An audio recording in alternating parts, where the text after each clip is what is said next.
हर जवान होते हुए लड़के की ये उत्कृष्ट आकांक्षा होती है कि उसे सुंदर दुल्हन मिले। सुंदर दुल्हन की प्यास जो है सभी को रहती है।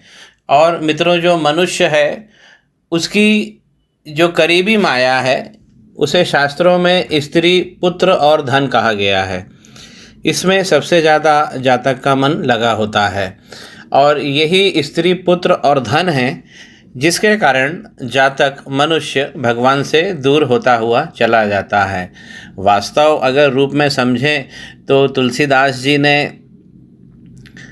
रामचरितमानस के लंका कांड के आखिरी के कुछ पन्नों में भगवान राम की माया को डिफाइन किया है, उसे परिभाषित किया है कि भगवान राम की जो माया है वो किस प्रकार काम करती है।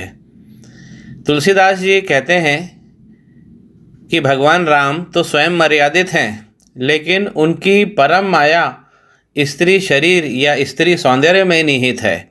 और इसीलिए तो मित्रों, जो विश्वामित्र थे जब वो पिघल गए और अपनी तपस्या भंग कर बैठे, तो फिर हम और आप लोग तो मनुष्य हैं।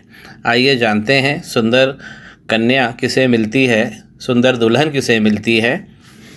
सुंदर दुल्हन प्राप्त करने के लिए हम जातक का जो ग्रह है वो सबसे पहले चंद्रमा को देखते हैं। तो चंद्रमा कैसा बना हो? चंद्रमा बहुत अच्छा बना हो और इस प्रकार का कर्व हो।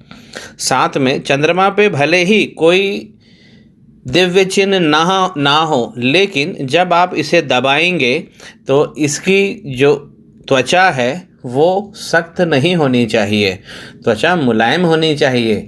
आप दूसरे हाथ की उंगली रख के आप दबा के देख सकते हैं तो कड़क चंद्रमा ना हो। और इस प्रकार का कर्व जब बना होता है तो यही सुंदर दुल्हन की प्राप्ति करवा देता है। और अगर इस पर कुछ स्क्वायर का साइन बन जाए या त्रिभुज का साइन बन जाए तब तो ये और भी उत्कृष्ट दुल्हन, सुंदर स्त्री, सुंदर दुल्हन दिलवा देता है।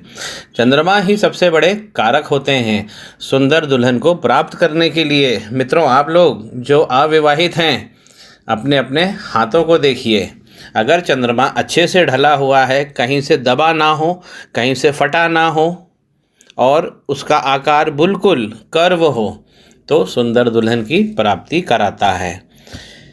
चंद्रमा को आकर्षण का ग्रह भी कहा गया है। विपरीत लिंग से आकर्षण का वो मुलाकात भी करवाता है, आकर्षण भी करवाता है और योग और भोग सुंदर विपरीत लिंगी को प्राप्त भी करवाता है। चंद्रमा अगर अच्छा बना होता है तो मित्रों, जो तीसरा मणिबंध होता है वो भी अच्छा बना होता है, क्योंकि ये तीसरा मणिबंध हमारे वैवाहिक सुख, हमारी सेक्स लाइफ को भी दिखाता है। तो जिनका चंद्रमा अच्छा होता है उनके तीसरा मणिबंध भी अच्छा ही होता है, क्योंकि यही सुंदर दुल्हन दिलवाने का योग कारक चिन्ह होते हैं।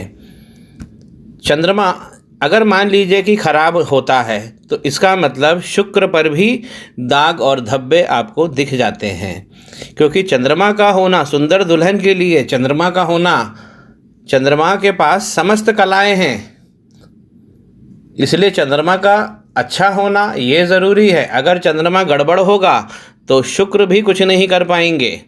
शुक्र स्त्री को दिखाते हैं पुरुषों की हथेली में, लेकिन मुलाकात, लग्न और आकर्षण जो है, लग्न है, शगुन है, आकर्षण है, ये चंद्रमा ही देते हैं। तो किसी लड़के को अगर सुंदर दुल्हन की चाहत होती है तो उसके योग कारक चंद्रमा ही होते हैं। चंद्रमा आरंभ है उस क्रिया का, उस प्राप्ति का, उस सुंदर दुल्हन की ओर पहले कदम बढ़ाने का। तो चंद्रमा हमेशा अच्छा होना चाहिए। और जिनके चंद्रमा गड़बड़ होते हैं, कहीं क्रॉस है, कर्व ठीक से नहीं बना है या सख्त हो गए हैं, तो ऐसे लोगों को सुंदर दुल्हन नहीं मिलती है। जानकारी स्पष्ट हो? श्री गणेश करें।